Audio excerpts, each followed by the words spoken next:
आज देखेंगे समास से संबंधित अध्यायवार प्रश्न कोश। चरण कमल में समास। तो चरण कमल में समास क्या है? चरण कमल में समास कर्मधारय समास है। चौराहा में कौन सा समास है? चौराहा में द्विगु समास है। सप्तर्षि में समास है डी द्विगु समास। यथारुचि में कौन सा समास है? यथारुचि में सी अव्ययी भाव। निम्नलिखित में से कौन सा तत्पुरुष समास का उदाहरण नहीं है? सी आजन्म तत्पुरुष समास का उदाहरण नहीं है। निम्नलिखित किस एक में कर्मधारय समास नहीं है? तो ये ए हो जाएगा। लड़का भूख से अधमरा हो गया है, तो इसमें कर्मधारय समास नहीं होगा। गुरुदेव शब्द में समास, तो गुरुदेव शब्द में कौन सा समास है? कर्मधारय समास। बारहसिंगा शब्द में समास है। बारहसिंगा में बहुब्रीहि समास है। कर्मधारय समास का उदाहरण है श्वेत पत्र। परमानंद में समास कौन सा है? परमानंद में कौन सा समास है?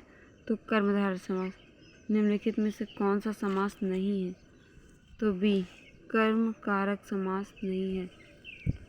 तो यहाँ से देखते हैं किस समास में दोनों पद प्रधान होते हैं? तो सी द्वंद्व समास में। तो द्वंद्व समास में दोनों पद प्रधान होते हैं।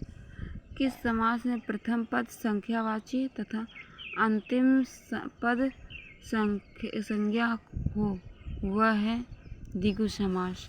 तो द्विगु समास एक प्रथम पद इसका संख्यावाची और अंतिम पद इसका संज्ञा होता है। तो महाजन शब्द में समास है। महाजन शब्द में कौन सा समास है? कर्मधारय समास, जिसमें कोई पद प्रधान नहीं होता तथा अन्य अर्थ प्रधान होता है। अन्य अर्थ प्रधान होता है, वहाँ होता है डी बहुब्रीहि समास। जलमग्न शब्द में समास होगा तत्पुरुष। वज्रपाणी शब्द में कौन सा समास है? वज्रपाणी में बहुब्रीहि समास है। पंचवटी शब्द में समास होगा। पंचवटी शब्द में द्विगु समास है। सुनीता के बच्चे घास फूस की तरह बढ़ रहे हैं। उपर्युक्त वाक्य में प्रयुक्त घास फूस शब्द में समास होगा। तो ये है बी द्वंद्व समास है। घास फूस की तरह सुनीता के बच्चे बढ़ रहे हैं, तो द्वंद्व समास होगा। निम्नलिखित शब्दों में से कौन सा शब्द बहुब्रीहि समास का उदाहरण है? बहुब्रीहि समास का उदाहरण कौन सा है? शूलपाणे। शूलपाणे बहुब्रीहि समास का एक उदाहरण है। इनमें से कौन सा शब्द द्विगु समास है?